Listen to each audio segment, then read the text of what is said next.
श्री राधे राधे। भक्तों, जब व्यक्ति सोता रहता है गहरी नींद में तो उसको स्वप्न बहुत कम दिखलाई पड़ते हैं। हल्की नींद हो तो बहुत स्वप्न देखते हैं। स्वप्न में प्राय वही चीज़ें देखते हैं जो जागृत में लोग किया करते हैं, उससे संबंधित चीज़ें। जैसे बिजनेस वाले को व्यापार की चीज़ दिखती है, साधु महात्माओं को भजन सत्संग दिखता है, और नौकरी वाले को भी उसी के हिसाब से। किंतु भगवान से संबंधित यदि स्वप्न दिखे, भगवान की कोई लीला, भगवान का कोई अवतार, भगवान के चरित्र की चीज, भगवान के प्रेमी संत जन, भक्तजन, तो उस स्वप्न का बहुत महत्व होता है। सांसारिक स्वप्न का महत्व कोई खास नहीं होता, लेकिन भगवदीय स्वप्न का महत्व बहुत होता है। रामायण में भी लिखा हुआ भक्तों कि जे सुख लाग पुरारी, अशुभ वेश कृत शिव सुखद, अवधपुरी नर नारी, ते सुख में संतत मगन। भगवान शिव जिस सुख को प्राप्त करने के लिए अशुभ वेश धारण कर लेते हैं कि मेरे पास कोई आवे नहीं, मैं एकांत में भजन करता रहूं, वही सुख अयोध्या वासियों को प्राप्त हो गया था राम जी के अवतार काल में। और फिर बताते हैं, सोई सुख लवलेश जिन बारक सपने लहे, ते नहीं गनई खगेश, ब्रह्म सुख सज्जन सुमति। खगेश अर्थात गरुड़ जी महाराज। काकभूषुंडी जी करें, हे गरुड़ जी महाराज, उस सुख को, भगवान राम जी के साथ रहने के मंगलमय सुख को, जिसने जेहि बारक सपने लहे, जिसने एक बार भी स्वप्न में भी उस सुख को प्राप्त कर लिया, वो ब्रह्मानंद को भी कुछ नहीं समझता है। ते नहीं गनय खगेश, ब्रह्म सुख सज्जन सुमति। तो महाराज, ब्रह्म का आनंद तो बहुत ऊंचा है, लेकिन भगवान के सगुण साकार लीला का रस जो प्राप्त करने लग जाता है, वो ब्रह्मानंद के सुख से भी आगे हो जाता है। और यहाँ तक कह दिया गया, जिन बारक सपने लहे, जिन्होंने एक बार भी सपने में भी वो वास्तव में प्राप्त कर लिया, तो वो तो ब्रह्मानंदी से भी श्रेष्ठ परमानंदी हो जाता है। मैं आपको इसलिए बता रहा हूं कि कल मैं आपको सुना रहा था कि करहिया के राजा अनिरुद्ध सिंह की धर्मपत्नी विजय कुंवरी ने स्वप्न में देखा था अयोध्या जी का दृश्य। भगवान बालराम को लेकर के एक माता करहिया की रानी विजय कुंवर से कह रही है कि एक दिन तुम्हारे महल में भी रामलला को लेकर के आऊंगी। और इस बात को सुन करके और वो दर्शन राम जी का करके, राम जी के परिवार का दर्शन, अयोध्या धाम का दर्शन करके इतना आनंदित हुई स्वप्न में महारानी कि प्रसन्नता से उछल पड़ी, और बस उसका वो स्वप्न वाला जो दृश्य था अदृश्य हो गया और जग गई वो। और ये बात वो अपने पतिदेव राजा अनिरुद्ध सिंह को सुना रही थी। तो मैंने स्वप्न की बात आपको इसलिए बताया भक्तों कि भगवान से संबंधित स्वप्न का बहुत महत्व होता है। स्वप्न में ही उनको ये सूचना मिल गई थी कि तुम्हारे घर में रामलला आएंगे। महाराज, अब वो राजा सुनकर इतना आनंदित हुए कि उन्होंने अपने रानी विजय कुंवरी को कहा कि आप सपना देख करके जगी वो ठीक है, लेकिन हे विजय, जाग तो मैं भी पड़ा हूँ। जिस दिन से आपने मेरे जीवन में पदार्पण किया है, मैं सर्वत्र विजय ही विजय पाता हूँ। अवश्य ही आप किसी दिव्य लोक की नायिका हैं, जो इस हारे हुए अनिरुद्ध के जीवन को विशुद्ध बनाने इस धरा को धन्य बना रही हैं। महारानी की जब इतनी प्रशंसा महाराज करने लगे भाव विभोर होकर, तो महारानी सकुचा गई। उन्होंने हाथ जोड़ लिया, कहा बस बस आप इतनी प्रशंसा इस तुच्छ दासी की मत करिए। आप इतना ऊंचा मत बनाइए कि प्रशंसा के भार से मैं अपने को बिल्कुल दबी हुई पाऊं। ये सब जो मुझे प्राप्त हो रहा है ना, आपके धर्माचरण, पुण्य फल, प्रजावत्सलता और परमार्थ पथ के आलोक से ही मैं आलोकित हो रही हूँ, और आपकी कृपा है, आपका आशीर्वाद है, आपकी सेवा का फल मुझको मिल रहा है। राजा बोले, लेकिन प्रिय, अपनी प्रियतमा के सुगंधित बालों को सहलाते हुए अनिरुद्ध जी बोले कि ये स्वप्न कोई सामान्य स्वप्न नहीं है, ये किसी शुभ सूचना का संकेत है। आपके शरीर के माध्यम से ही श्री राम जी की कृपा का वरदान हमें अवश्य ही प्राप्त होगा। आपका इस संबंध में क्या विचार है? तो रानी बोली कि राजन, थोड़ा गंभीर हो गई रानी, बोले राजन, देश और राज्य पर जो संकट के बादल घिरे हैं, उस समय मुझे किसी वीर योद्धा के सुदृढ़ पदचापों की आहट की प्रतीक्षा है। राजा ने कहा, देवी आपका कथन तो ठीक है, पर आज हमें शस्त्रधारी योद्धा की नहीं, बल्कि धर्म की ध्वजा संभालने वाले आप्तकाम महापुरुष की आवश्यकता है। जब हम धर्म की ध्वजा संभालने में असफल हो जाते हैं, तभी हम आत्मसंयम भूलकर भोग विलासों में भटक जाते हैं। भोग विलास ही हमारी पराजय और गुलामी में बांधने वाले होते हैं। राजा का धर्म स्वतः आत्मसंयमी बनकर प्रजा के जीवन में सत्य धर्म का आचरण स्थापित करता है। यथा राजा तथा प्रजा का जो उद्घोष किया जाता है वो सत्य ही है। सच पूछिए तो हमारे समाज में कर्मकांड और कर्मकांडों का जो स्वरूप बिगाड़ दिया, उसके कारण पाखंड हो गया, उससे जड़ता आ गई। भक्ति को लोग कम ध्यान देते हैं, कर्मकांड को और उसके दिखावे में ज़्यादा ध्यान देते हैं, और उसी के फल भोग में लगे रहते हैं। राजा ने कहा, इसलिए महारानी, अब मुझे तो कर्मकांडों में शांति नहीं दिख रही, अब तो मुझे सब कुछ छोड़ करके अहर्निश भगवत भजन करने की इच्छा होती। रानी एकदम खड़ी हो गई, कहने लगी रानी कि आप ठीक कहते हैं सरकार, परंतु भजन की इच्छा करने वाले को भी तो सावधानी से देखना चाहिए कि कर्तव्य क्या है। विधर्मी अकारण ही विघ्न बाधाएं खड़ी करके धर्मावलंबियों पर आक्रमण करने में लगे हैं। इनके अत्याचारों के सामने रावण के अत्याचारों को भी शर्मिंदा होना पड़ रहा है। घर, संपत्ति, वन और समुद्र, सभी स्थलों पर इनका आधिपत्य है। अब बताइए, भजन करने आप जाएंगे कहाँ? जो आप सब कुछ छोड़कर भजन करने के लिए जाना चाहते तो कहाँ जाएंगे?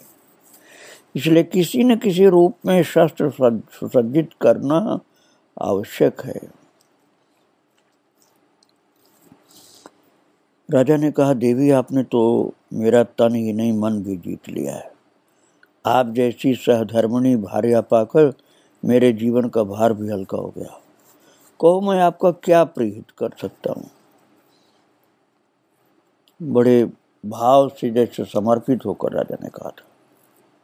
रानी ने कहा, महाराज, पता नहीं क्यों मुझे भगवान राम की बाल लीलाओं को देखने और सुनने की बड़ी प्रबल इच्छा हो रही है। पर साथ ही मैं ये सब एकांत में रहकर करना चाहती हूँ।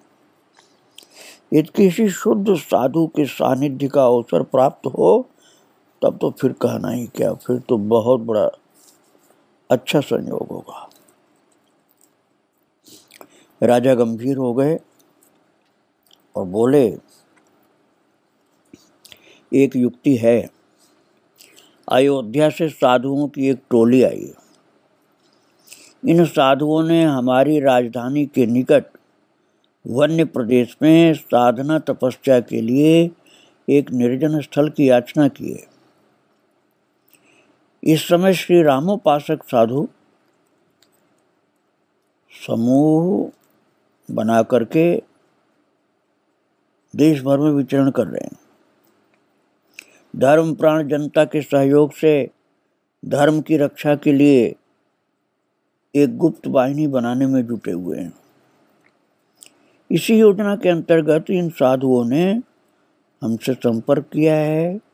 हमारे मस्तिष्क में एक विचार आया है कि एक ऐसा हम कार्य करें आपके माध्यम से। वो कार्य है कि इन साधुओं के जो मंडल बनाया है, इनका समुदाय बनाया है, जमात बनी है, उसकी हम सहायता करें और इस बहाने आपका संत समागम भी जो मन में आपके बसा हुआ वो भी चरितार्थ हो जाएगा, वो कार्य भी पूर्ण होगा।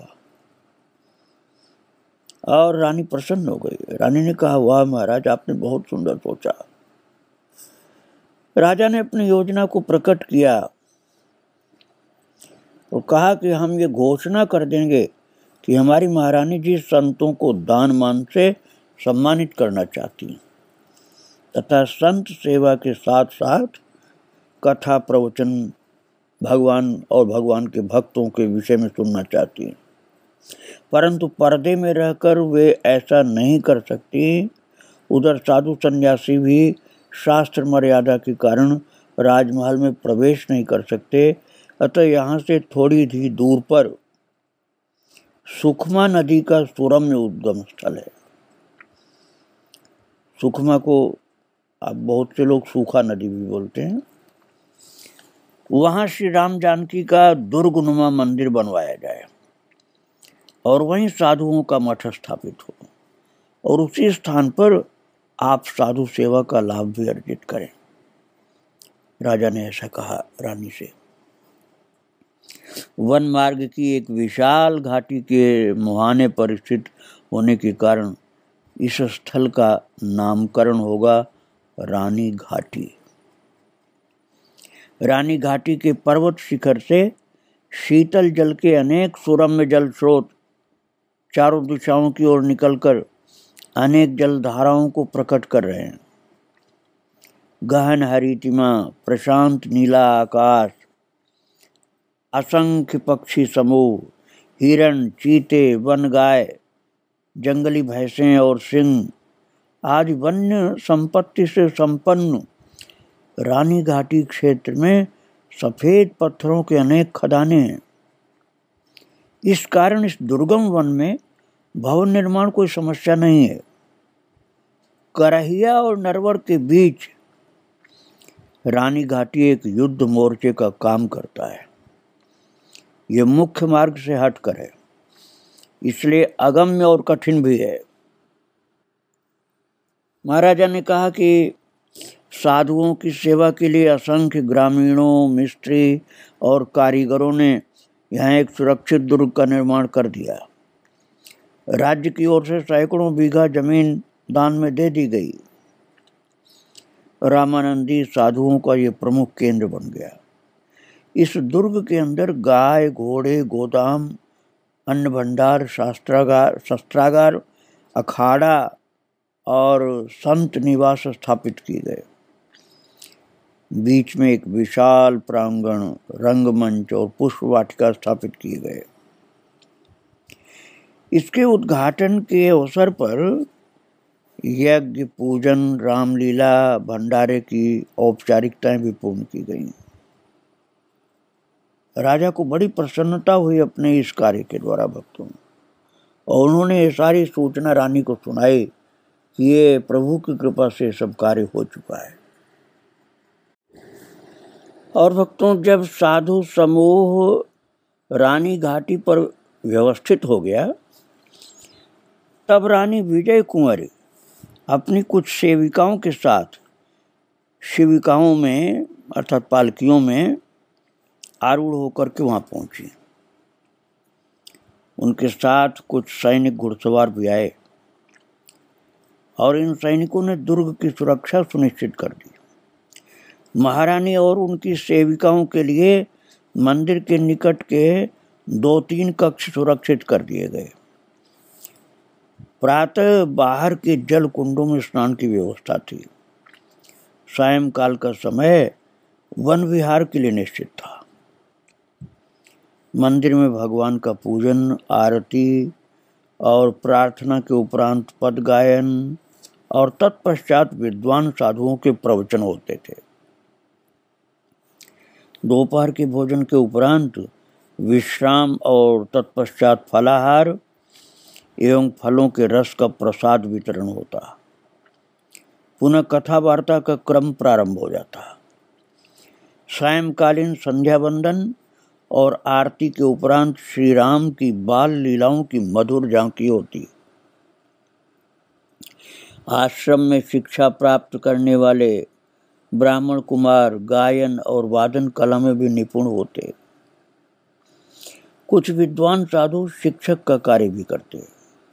लीला पाठ पूर्णतः बालकों द्वारा ही संपन्न होता। राज्य की ओर से बहुमूल्य वस्त्राभूषण, लीला, अभिनय और मंच सज्जा के लिए प्रदान किए गए।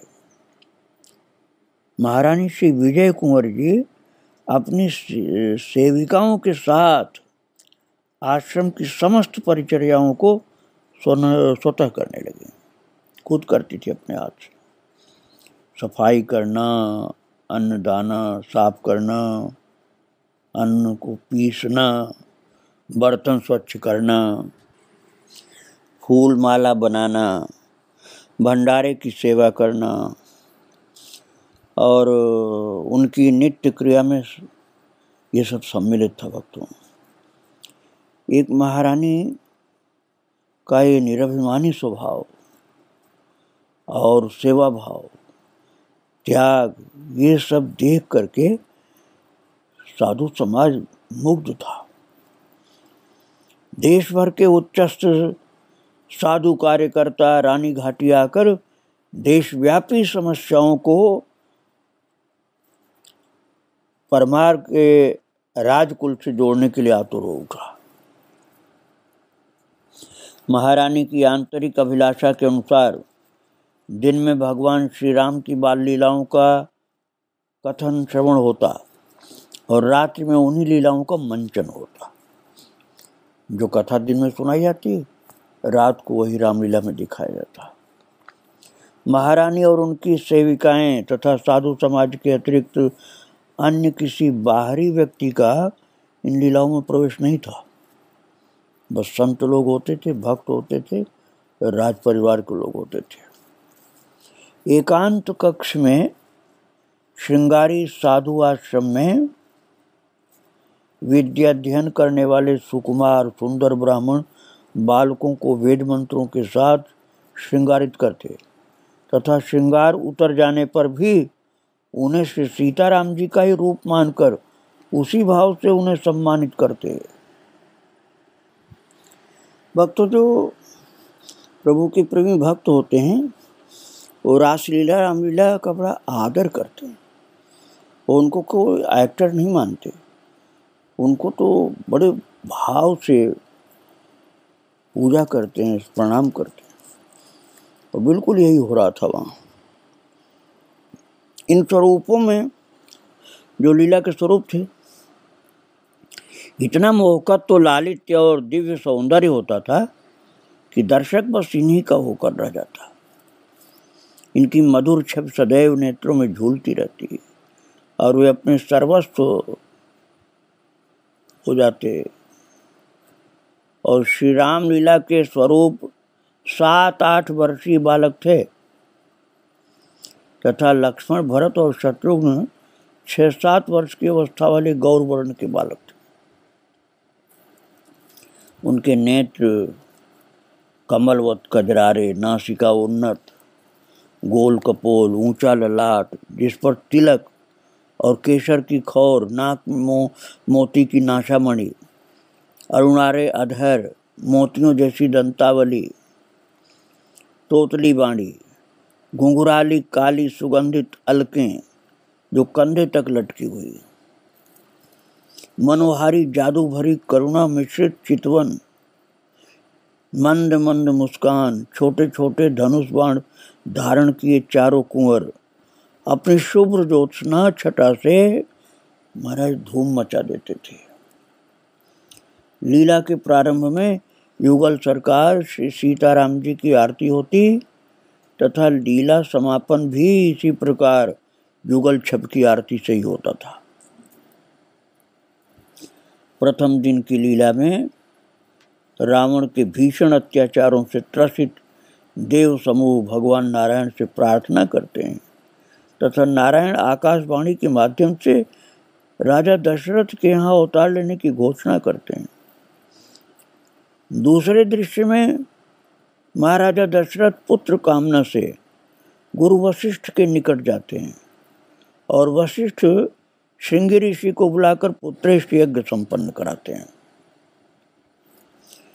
यज्ञोपरांत माता कौशल्या की गोद में बैठे हुए बालक राम के जन्म की झांकी प्रस्तुत की जाती। फिर नाच गान के साथ जन्म बधाइयों का क्रम चलता।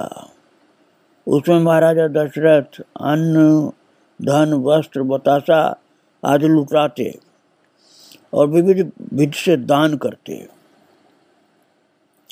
दूसरे दिन की लीला में शंकर जी मदारी बन करके और हनुमान जी बानर बन करके श्री राम सहित सभी राजकुमारों का मनोरंजन करते।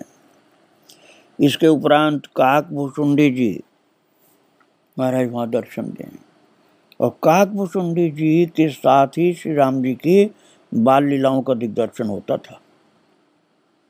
भक्तों को बड़ा आनंद आता था देखकर। तीसरे दिन की लीला में चारों कुमार कुछ बड़े दिखाए जाते और राज सदन से निकलकर अन्य बाल सखाओं के साथ नित नई लीलाएं रचाते। श्री चक्रवर्ती जी के महल के निकट एक उपवन में झोपड़ी बना करके एक सूरदास जी रहते थे।